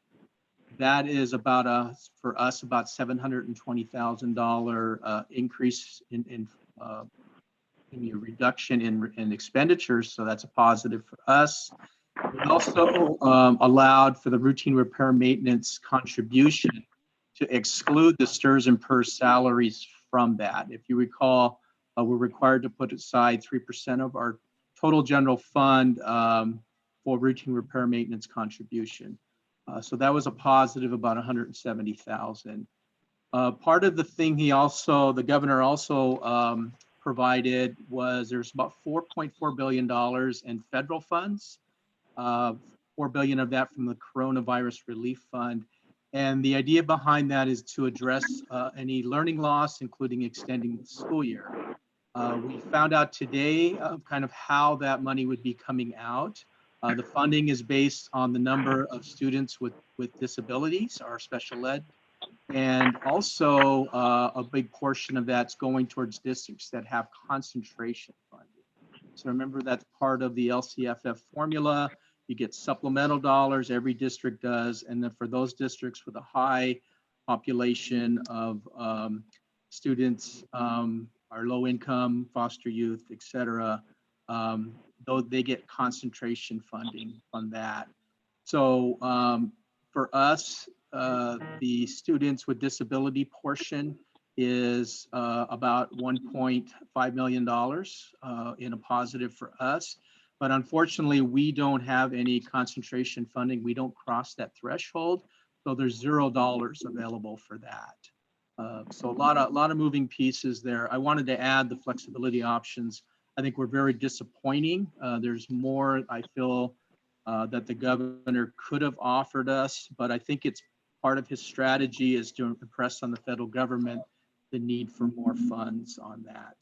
So as we move forward now, May revision is there. Now it moves to the legislature and they're working on their versions of that. And then ultimately in June will be the final state budget will be adopted. We're hoping, and we have still some questions, will there be more flexibility options in the final state budget? We hope so. And then there is additional funding, as I mentioned, with the LCFF cut of 10%. These cuts will be triggered off if the federal government provides sufficient funding to backfill. So we're hoping that there'll be additional funding, and we're hoping that that would happen soon. But we don't know how much and when that will be. We're also still continuing to anticipate that there will be, once the state adopts their budget, that there will be a revision and further adjustments in July or August. So that's kind of a big overview. Mike, if you want to add anything or. Sure. I think that, first of all, I think that these kinds of cuts are truly unfathomable. To have the district be able to go in and cut millions of dollars more than we've already cut will not only decimate program, but it puts questions in my mind is how do we open school safely for students and staff and families for the start of the school year. We know that we're going to have to take extra measures, precautionary measures to ensure that we do all that we can so that anybody that is working with us is safe when they enter school buildings. And we anticipate that those are going to require additional costs. There is, I think, an understanding in the state by the governor's office that public schools need to open as a key piece of opening the California economy. Our families, our parents and families need to be able to go back to work. And that means that they need their children to be in school. So I think that we need to be watching what happens over the next couple of weeks. The state of California the legislature must adopt a budget by June the 15th. Otherwise, the legislators lose their salary for whatever period of time it takes for them to adopt a budget. And again, the May revise are the governor's suggestions and recommendations from his January budget. And so now it's in the legislature, and the legislature will likely fight it out to determine where their dollars are going to go. Again, I think that for our district, as we begin to look at how do we approach coming up with those kinds of reductions, we can't get there right now. And it would be nearly impossible for us to present a positive, recommend a positive certification for the next 3-year period based on the information we have right now today. And again, this is no fault of our district, our staff, the board. I mean, we haven't done anything wrong. It truly is as a result of responding to the COVID-19 and the significant reduction in state revenues. So I think it's there will continue to be cuts. I'm just hoping that they're not going to be as severe as they are currently, but we have to plan for the worst and hope for the best. So, question time frame. So I'm hearing you say by June 15th, and then the next couple of weeks we'll hear stuff. When will we? Well, I guess you don't know, but when? I mean, I think what we know is that we also have to adopt our 2020-2021 budget no later than June 30th. Within that, currently, we have to look at the following 2 school years as well. And in each of those years, the goal is that the district can identify that we have a balanced budget. And so I think as we move forward and after whenever the legislature adopts the budget, we will have to be responsive to that, which we're anticipating doing. But again, we're going to have to develop some type of a plan to come up if the cut is as severe as it is. We're going to have to truly look at every single expenditure of the district. And given the fact that over 80% of our budget is people, there's no way that it cannot impact people. We can't get to the number at all. As we're going to be looking at there's so many unknowns right now in terms of we don't know what it's going to look like to open school. And so that provides one huge question. How much money we have to operate the district is another huge question. And this is not where we want to be. We want to be able to provide the board and members of the community with some insight into what is going to happen and what we think is going to happen. But pretty much been, I guess, hit upside the head with something that's never happened before. It's the most severe budget cut that I've ever experienced. And it makes the 2008-2009 recession look like a walk in the park. And that was challenging enough as it was. So I think, again, we're going to watch closely to see what happens in the legislature the next day. I know that a number of the professional organizations, public school organizations like AXA, CTA, CSEA, those organizations are working behind the scenes with the governor's office, the California Department of Education, hoping to come up with, I think, enough political pressure that these kinds of cuts can't happen in public education across the state, because it would seem that the majority of districts do not have sufficient reserves to spend down over the next 3-year period. And so I think that you would be looking at an inordinate number of districts that would be qualified, if not negative, for the upcoming current school year and the following 2. And I just don't see how the state addresses that many school districts being negative. Well, Governor Newsom said they needed 26% to come from federal to do the backfill. So that's what we're hoping to get, even some of that to kind of mitigate this $5.4 million. I mean, I don't know how you open schools in California in the fall. I mean, if we're looking at this kind of a deficit, I can't even imagine what the larger districts are looking at. There's just no way. And I think that, our commitment really is that we need to do everything we can to open schools safely. And I don't think that we're going to recommend opening school until we can do it safely. Yeah, Mike, following up, or Robert, following up on Chris's comment, if the feds come through with funding for the states I know it's a guesstimate because you don't know when or how they're going to react, but assuming they act before September, how would those additional funds from the feds affect our budget for 2021? I don't have the information. I don't know, Robert, if you have a crystal ball, but Yeah, I mean, that's one of the big unknowns because we don't know how much that would be. We don't know when that would be. And we don't know also if there would be any strings attached to it, which some of the federal dollars that we know we're going to get have. So that makes it even a little bit more of a challenge because some of the dollars are not as flexible as what we need them to be. Yeah, and then what I hear you both, Mike, what I hear you saying is that it would, on top of these cuts, then the additional expenses of opening up would be prohibitive, right?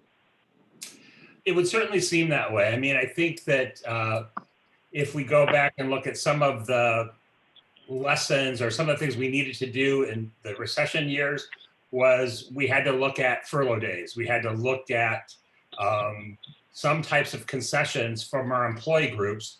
And that is always challenging to do something like that. And so again, any proposed, any items that we do that are currently in the collective bargaining agreement would require us to bargain those impacts and effects with each of our three unions.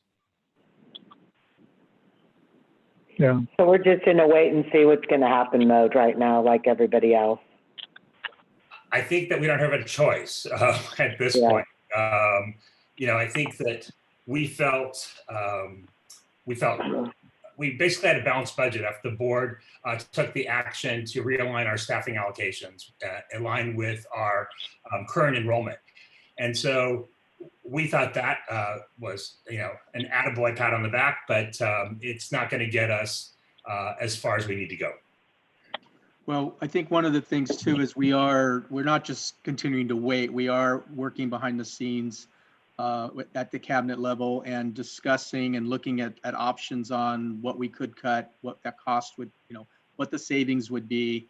So we're trying to put together a good list, and we know there's no good solution here. So we are doing some things. We're not just waiting. Exactly. Okay. And when is that going to come to the board? When in June? So our next board meeting right now is scheduled for, I believe it's June the 9th. And we would, at that point in time, provide the board an update with what we know at that point in time. Currently, the board has that school board meeting, and then we have meetings scheduled for the last week in June to adopt the 2020-21 school budget. And so those that we have currently scheduled, there may be a need to schedule a special meeting or a study session with the board, but right now that's not clear. I would love to see a special meeting, have discussion about it. Great. And go over history.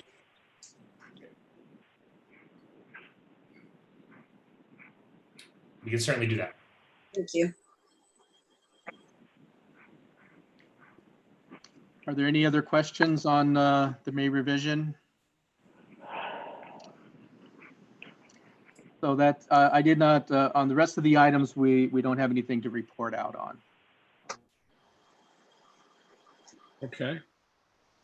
Thank you. Then we will go to 11B, public hearing for the naming of the theater at the Rancho Cotati High School. So I hereby open up the public hearing without a gavel. Knocking on my head for wood? No. So do we have anybody willing to, is there to speak on that? We've had people speak before.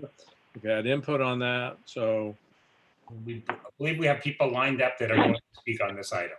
Okay, great. Yes, sorry, Lef. We have Laurel Iona, Lanny Lowry, and Matt Samuelson, who would all like to speak on behalf of the naming of the theater for Jim Pitt. And I'm not sure who wants to go first, but they're all on the line. I think I'm speaking first. Thank you. So can you hear me? Yes, thank you. Please go ahead. Okay, this is Laurel Iona speaking. I want to thank you for allowing me this opportunity. When I first attended the official opening of the TAG building in April of 2019, I was overwhelmed by all that I saw. As a 41 veteran of Rancho Cotati High School, what had been created there surpassed my wildest imaginings. But I was most touched when I walked into the theater. I couldn't help but wonder what Jim Pitt would have felt standing on that stage. I was immediately reminded of all the decades of evening performances I had attended in the MU, with its scraping metal folding chairs, non-existent acoustics, and poor lighting. I was reminded as well of all the early years of planning Jim had participated in, working to bring a real theater to Rancho's campus. It was at that moment I felt the absolute rightness of naming this theater for Jim. I couldn't think of a better, more fitting way to honor the man who for decades had kept the spirit of theater alive for so many of our district's junior high and high school students. Lanny Lowry and I immediately set to work on making this idea a reality. Knowing Jim's modesty and that he would most certainly nix the plan, we vowed to keep our efforts secret in order to hopefully surprise him with the honor. We began by spending a few clandestine hours in the Rancho Library, poring over old yearbooks. Lanny reached out to former students from over 4 decades, and in no time, their touching and heartfelt testimonials started pouring in. I know you have had the opportunity to read and hear many of these. We then learned that a clearly defined process had already been put in place by Mr. Gansler. The precedent had been set with the naming of the gym after Henry Sarlott, and we felt we had the guidance we needed to proceed. As the testimonials mounted, it became very difficult to keep our vow to secrecy. I shared coffee and conversation monthly with Jim, and it was all I could do not to show him the heartfelt words of his former students. As you know, Jim passed away before he ever knew of our plan or saw a single word of the gratitude and admiration expressed in his students' words. This saddens me every time I think about it. Jim created not just a vibrant drama group, club, and a quality program, but a creative student culture and a sense of community and belonging that through a special Facebook page continues to this day. Last November, I met with Mr. Gansler and Karen Schubert to outline Lanny's and my rationale for naming the theater for Jim. I spoke to him about Jim's work with creating a gay-straight alliance club at Rancho, promoting understanding and tolerance around gender identity issues. He was truly a pioneer in this area, offering a safe harbor to a marginalized group of students way back in the late 70s and early 80s, a time when that sensitivity wasn't yet on anyone's official radar. We also spoke about Jim's success in broadening the AP program at Rancho. He inherited a program that served only 8 hand-picked students and quickly grew it to 2 and sometimes 3 very successful full sections. He believed in inclusivity. He believed in students. Lanny and I wrote the school board a letter in February of this year discussing all these points. And we also came to address a board meeting, bringing with us excerpts from the many student testimonials we received. We believe you have all the evidence you need to justify honoring Jim in this way, and we hope that you will do so. In the words of Dan Brown, one of Jim's former students, when hearing of our plan, he said, "Is there even any debate?" thank you for this opportunity, and I turn over the mic to Lanny Lowry. Oh, Lanny Lowry. I used to work there. Laurel has depicted the process we have followed these past 12 months. It'd be an understatement to say that Jim Pitt has provided distinguished service in an academic or coaching capacity. His work in the classroom and as a drama coach went far beyond distinguished. He served the top students with AP literature courses and with IB courses. His students experienced top results in testing. His many dramatic presentations, at least 2 per year for more than 20 years at the high school and more than a half dozen years at the junior high school, speak to his dedication to not only entertain, but also to educate. Several student testimonials have supported this fine idea that the theater should be named after Jim Pitt. Their rationales vary from academics to drama to providing a safe place, but they all agree that it should be called the James Pitt Theater. Rancho Cotati High School and Rohnert Park in Cotati have a history of naming places after people who have contributed to the schools in the community. Several schools such as Lawrence Jones, Waldo Rohnert, Hahn, Richard Crane, just to name a few, have been named after significant men and women from the community. On the high school campus, there is a field named after the first principal, a baseball diamond honoring Rancho's first coach, and a gym named after a famous athletic director. Appropriately, we preserve history by celebrating Rancho administrators and educators by naming these places. Jim Pitt distinguished himself by guiding students in academics, in drama, and in leading the way in inclusivity, establishing a model of how to create safe places for students of many different interests and needs. I recall students often leaving the classroom, making plans to meet friends in the quad or the locker room or by the flagpole after school. I want to imagine future students saying, meet me in the pit and we'll go over lunch together for the play. Perhaps you know by now that there is a Facebook page called Pitt's Acting Crew. To think that one teacher could inspire students a quarter of a century later to come together under his name and recall those times and friendships. And now they have posted support for naming the theater after Mr. Pitt. And many of them would have been here at this board meeting as a show of support. Now, Matt Samuelson will tell you what we did in lieu of that. Thanks, Lanny. We were trying to figure out some way to quantify this, because ideally, if we were in in the library doing this right, we'd have dozens and dozens of people sitting, sharing. So what we wanted to do is have some way of surveying people. So we did it not exactly in the most scientific way, but we tried using SurveyMonkey to do that. And I wanted to share the results to kind of let you know what people thought. And also some of the difficulties in using SurveyMonkey that we discovered. We found that in about just a week's time, we had 89 people respond to a survey question asking really just 2 questions. Are you in support of naming the Rancho Theater in honor of James Pitt? And also asking if COVID-19 weren't happening, would you attend the meeting?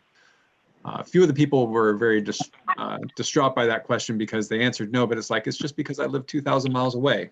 They're still very actively involved in trying to honor his legacy, even though they can't, they're living in Texas now, or they're living in Arkansas now, just to name a couple.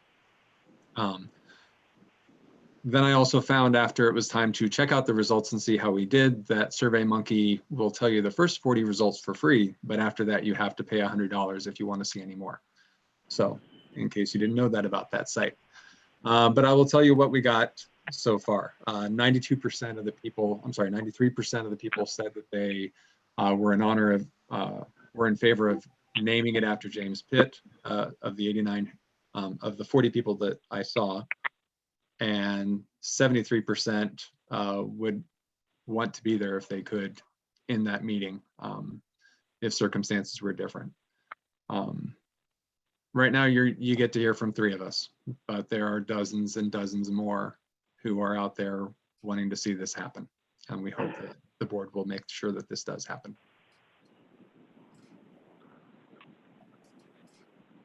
So we thank you for, unless there's anybody else, I think that's all that we had to say, and we appreciate your consideration of naming the theater after James Pitt.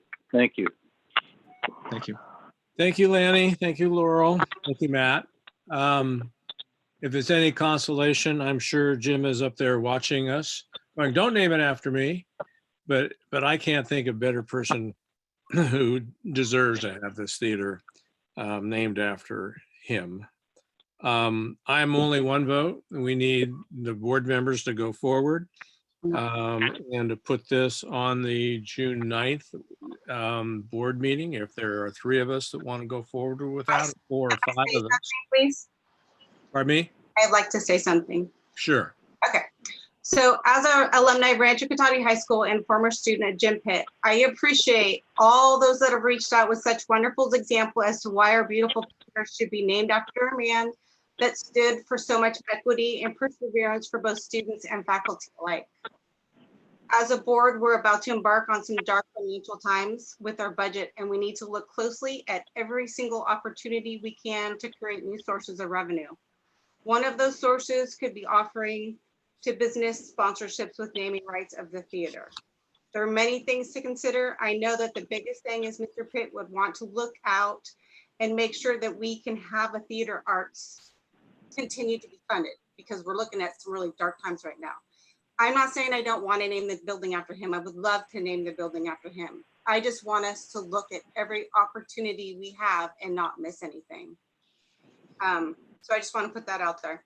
I just want to make sure we have a marketing meeting and discuss different opportunities to keep things funded. Okay, thank you. Hey, Lev, can I say something? Sure, Tim.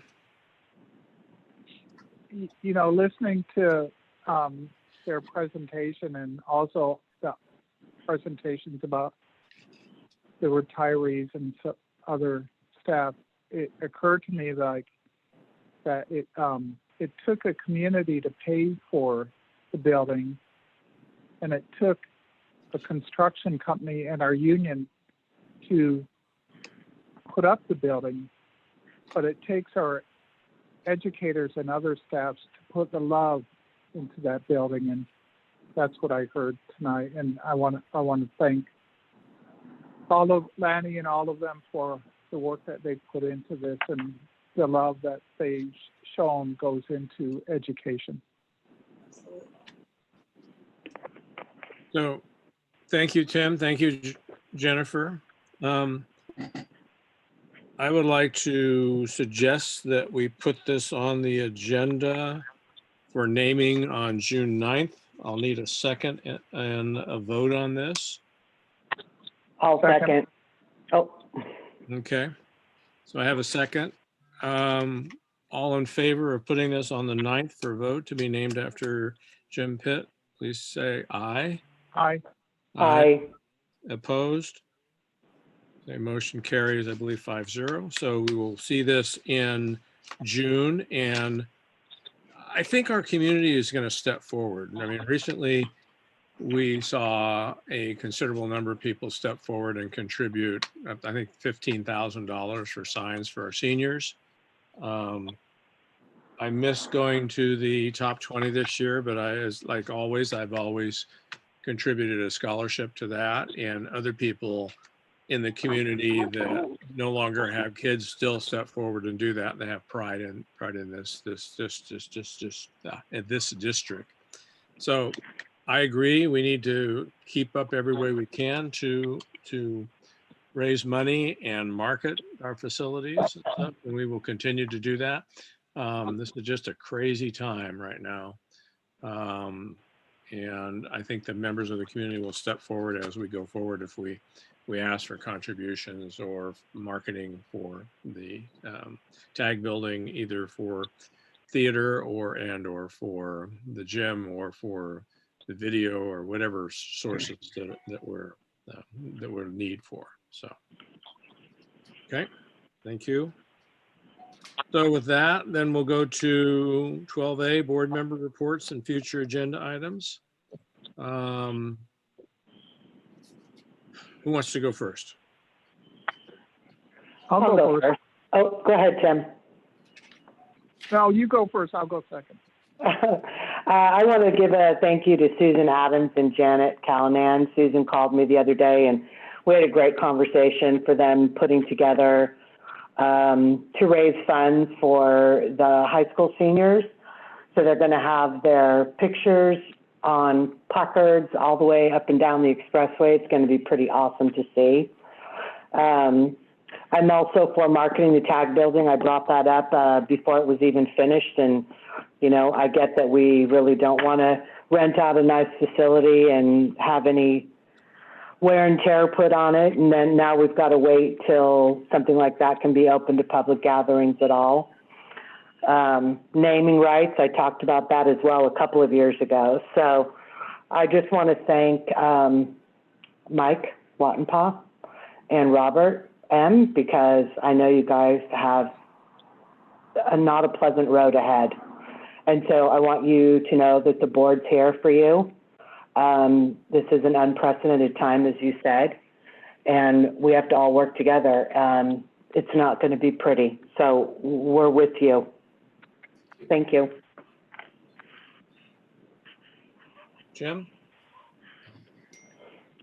Sure. I want to thank all the staff, of course, Robert and Julie and Rachel and everyone who's, Mindy and everyone who's worked so hard during this time. But I want to especially thank Mike, because a crisis brings out the best leaders and the worst leaders. And we certainly have a top example of the worst leadership our country has ever seen. But Mike has stepped up and shown real steadiness and humor, and he's just proven what a great leader is on our local level. Not going to ask you to run for president, Mike, but I wish you could. But and I think that, you know, he's created a collaboration that we haven't seen before. He's very humble as a leader. He doesn't call attention to himself, but he's effective. He gets things done quietly, and I really appreciate that leadership, especially during a crisis of this magnitude. And so I just wanted to thank you. Thank you. Jennifer? I want to say congratulations again to all the retirees tonight. They dedicated themselves to education, and it's so appreciative. I appreciate all of them, and as well as to the volunteers that were watching this evening too. We can't do a lot of the things that happen don't happen unless we have parents giving back and community members giving back to our schools. So thank you to them as well. And yes, Robert, I'm so glad that I don't have your job, because I can't even imagine. It's going to be one hard road ahead. And we have a good team, so I know we're going to do what we need to do. We are behind you, all of you. Thank you. Thank you, Jennifer. Joe?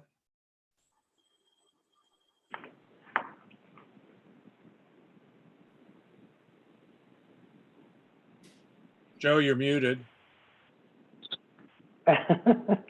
Joe, you're muted. Unmute yourself. Can you hear me? Yeah, is that better? That's better. You're no longer muted. Okay, sorry. I want to say thank you, likewise, to all the teachers that have put in all that time. When I heard, you know, when you think about it, yeah, 6,000 people that you like touched their lives and been a big part of their lives. It's crazy to really think about 6,000 people. Me thinking about 6,000 people is overwhelming.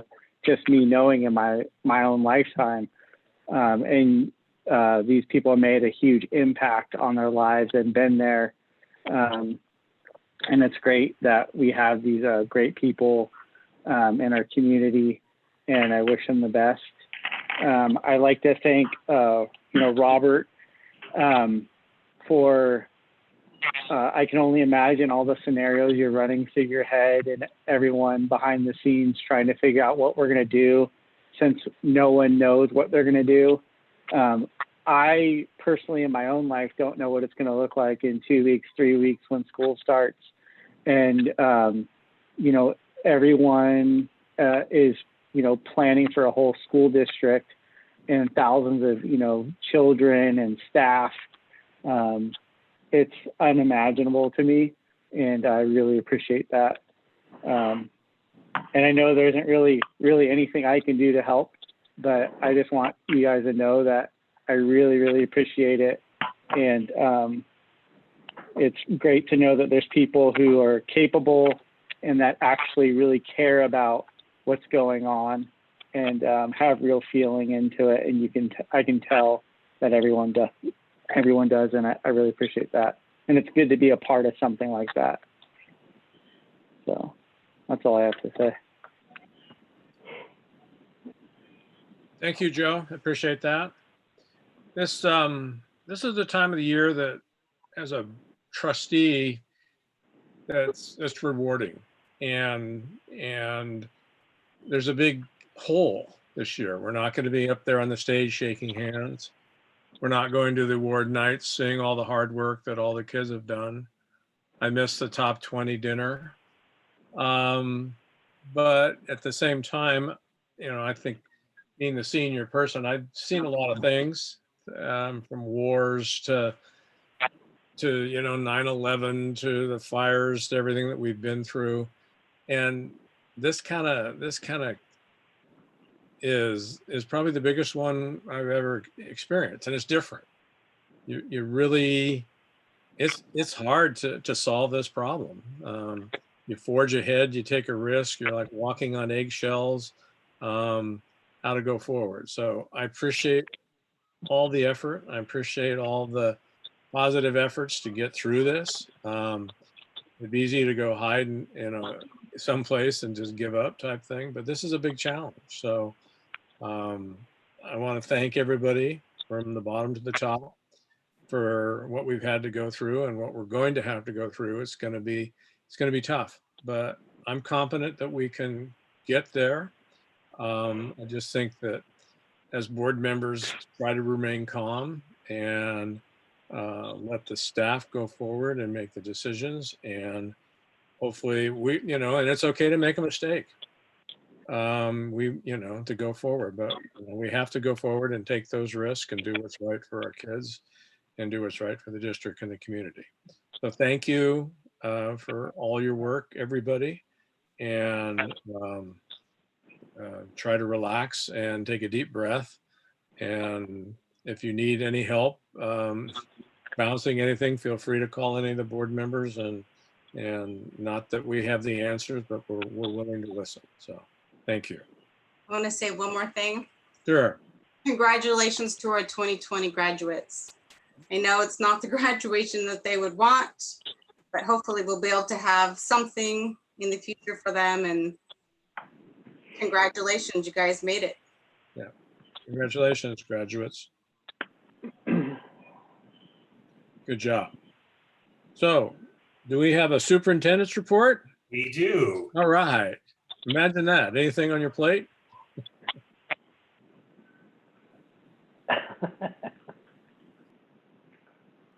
Can't hear you, Mike. You were muted. Yes. So Okay. Let me first start by acknowledging this is Classified Employees Week, and we want to acknowledge and thank and express our appreciation for all of our classified support staff They really are the folks behind the scenes. We couldn't open the doors without them. And we just want to say congratulations to our classified employees. Also, I want to acknowledge and thank and congratulate the class of 2020. They've gone through something something that none of us probably have ever gone through in terms of a senior year that was ripe with closing due to some fire issues and then closing due to COVID-19.